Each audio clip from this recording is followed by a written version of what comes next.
வருது, மக்களாட்சி வருது. நல்லாட்சினா எடப்பாடியார் தான். வாக்களிப்பீர் இரட்டை இலையே. இனிமே கண்ணை மூடிட்டு கடலை எண்ணெய் வாங்கலாம். ஏன்னா மந்த்ரா கடலை எண்ணெய் இதயத்தின் தயாரிப்பு. வறுக்க பொரிக்க ஏன் எல்லா சமையலுக்கும் மந்த்ரா தான். மந்த்ரா கடலை எண்ணெய், அபார ருசி, ஆரோக்கியமான உடல் நலம். கடலூரில் இன்று காலை முதல் இரவு வரை பிரச்சாரம் செய்ய தாவேகா தலைவர் விஜய்க்கு தேர்தல் ஆணையம் அனுமதி வழங்கியிருந்தது. ஆனால் நேற்று காரைக்குடியில் பிரச்சாரம் செய்த காரணத்தால் விஜய் ஓய்வெடுப்பதாக கூறப்படுகிறது. அதனால் கடலூர் பிரச்சாரத்தை விஜய் ரத்து செய்துவிட்டார். ஒரு நாள் விட்டு ஒரு நாள் மட்டுமே விஜய் பிரச்சாரம் செய்வார் என தாவேகா வட்டாரங்கள் கூறின. ஆனால் நிர்வாக காரணங்களுக்காக விஜய் பிரச்சாரம் ரத்து செய்யப்படுவதாக தாவேகா தலைமைக் கழகம் விளக்கமளித்தது. இன்று கடலூரில் துணை முதல்வர் உதயநிதி பிரச்சாரம் செய்வதாக இருந்தது. ஆனால் விஜய்க்காக உதயநிதிக்கு தேர்தல் ஆணையம் அனுமதி வழங்கவில்லை.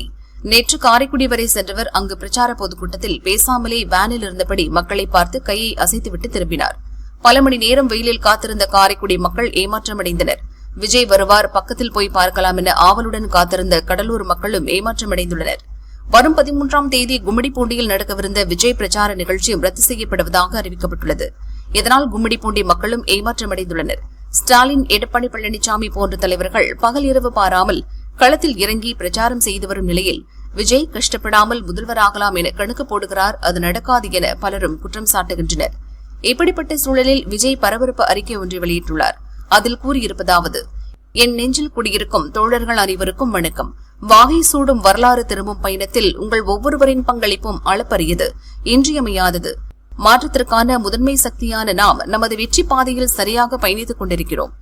தேர்தல் நாள் வேகமாக நெருங்கி வரும் இந்த வேளையில் ஒரு வேண்டுகோள்: வாக்குச்சாவடி பொறுப்பாளர்கள் உறுப்பினர்களாக தங்களை தமிழக வெற்றிக் கழகத்தில் இணைத்துக் கொண்டு நம்மோடு தோழர்களாக பயணிப்பவர்கள், கழகத்தின் மீது பேரன்பு கொண்டுள்ள என்னுடைய நண்பா நண்பிகள் அனைவரும் களத்தில் இறங்கி பணியாற்றுங்கள். அடுத்த 10 நாட்களும் உங்களுக்கு உகந்த நேரத்தில் காலை மாலை என இருவேளையும் அவரவர் வசிக்கும் இடங்களில் தினமும் நம் சொந்தங்களாகிய தமிழ்நாட்டு மக்களை வீட்டுக்கு வீடு தேடி தேடி நேரில் சந்தியுங்கள். நமது கழக வேட்பாளர்களுக்கு விசில் சின்னத்தில் வாக்களிக்குமாறு வேண்டுகோள் வையுங்கள். இந்த களப்பணியில் தன்னார்வலர்களாக உங்களை இணைத்துக் கொள்ளுமாறு பேரன்புடன் கேட்டுக் கொள்கிறேன்.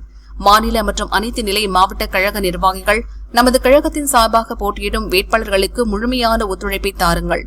அனைவரையும் அரவணைத்து தேர்தல் பணியாற்றுங்கள். இந்த தேர்தல் நமக்கானது மட்டுமல்ல, மாபெரும் மாற்றத்திற்கான ஒரு தலைமுறைக்கான தேர்தல் என்பதை விளக்குங்கள். தன்னலமற்ற உழைப்பை செலுத்தி நமது வெற்றி பயணத்திற்கு வலு சேருங்கள். ஜனநாயகத்தை நிலைநாட்டுவதற்கான இந்த போரில் வெற்றி பேரணியாக ஒட்டுமொத்த தமிழ்நாடும் ஒன்று சேர்ந்து உண்மையான மக்களாட்சியை அமைப்போம். வாகை சூடும் வரலாறு திரும்புகிறது, நல்லதே நடக்கும், வெற்றி நிச்சயம் என விஜய் கூறியுள்ளார்.